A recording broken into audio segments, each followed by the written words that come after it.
എല്ലാവർക്കും നമ്മുടെ പുതിയ വീഡിയോയിലേക്ക് സ്വാഗതം.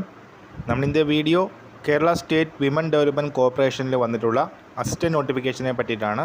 വീഡിയോ കിടക്കുന്നതിന് മുന്നേ നമ്മളുടെ ചാനൽ അതിൽ കാണുന്നവർ സബ്സ്ക്രൈബ് ചെയ്തേക്കുക. അതുപോലെ തന്നെ വീഡിയോ ഇഷ്ടപ്പെട്ടിട്ടുണ്ടെങ്കിൽ വീഡിയോ ഒന്ന് ലൈക്ക് ചെയ്യുക, വീഡിയോ മാക്സിമം ഷെയറും കൂടെ ചെയ്തേക്കുക. 21,000 രൂപ വരെയാണ് പ്രതിമാസ ശമ്പളമായിട്ട് പറയുന്നത്. KSWDCയിൽ വന്നിട്ടുള്ള ഈ ഒരു വേക്കൻസിക്ക് അപ്ലൈ ചെയ്യാനായിട്ട് ജസ്റ്റ് ഗൂഗിൾ ക്രോം എടുക്കുക, www.kswdc.org. ഈ ഒരു പേജിൽ കരിയേഴ്സ് പേജിനകത്ത് ഈ ഒരു അവസരങ്ങൾ നമുക്ക് കാണാനായിട്ട് സാധിക്കും. അപ്ലൈ ചെയ്യാനുള്ള ഏജ് ലിമിറ്റ് വരുന്നത് 45 വയസ്സാണ്. ഓൺലൈനായിട്ടാണ് അപേക്ഷിക്കേണ്ടത്. അപ്ലൈ ചെയ്യാനുള്ള അവസാന തീയതി വരുന്നത് ഒക്ടോബർ 2-ാം തീയതിയാണ്.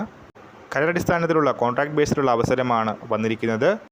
അപ്പോൾ കേരള സ്റ്റേറ്റ് വിമൻ ഡെവലപ്മെൻറ്റ് കോർപ്പറേഷനിൽ വന്നിട്ടുള്ള ഈ ഒരു പ്രൊജക്ട് അസിസ്റ്റൻറ്റ് വേക്കൻസിക്ക് അപ്ലൈ ചെയ്യാനായിട്ടുള്ള വിദ്യാഭ്യാസ യോഗ്യത വരുന്നത് ഡിഗ്രിയാണ്. അതിനോടൊപ്പം തന്നെ 3 വർഷത്തെ എക്സ്പീരിയൻസ് ബാങ്കിങ് അല്ലെങ്കിൽ ഫിനാൻഷ്യൽ സ്ഥാപനങ്ങളിലുള്ള 3 വർഷത്തെ എക്സ്പീരിയൻസും ആവശ്യമാണ്. സോ ക്വാളിഫിക്കേഷൻ ഉള്ളവർ KSWDCയുടെ വെബ്സൈറ്റ് ചെക്ക് ചെയ്യുക. ഒക്ടോബർ 2-ന് മുൻപായി അപ്ലൈ ചെയ്യുക. ഈ ഒരു കാര്യം നമ്മൾ ഇന്നത്തെ പുതിയൊരു വീഡിയോയുമായിട്ട് ഉടൻ തന്നെ കാണാം.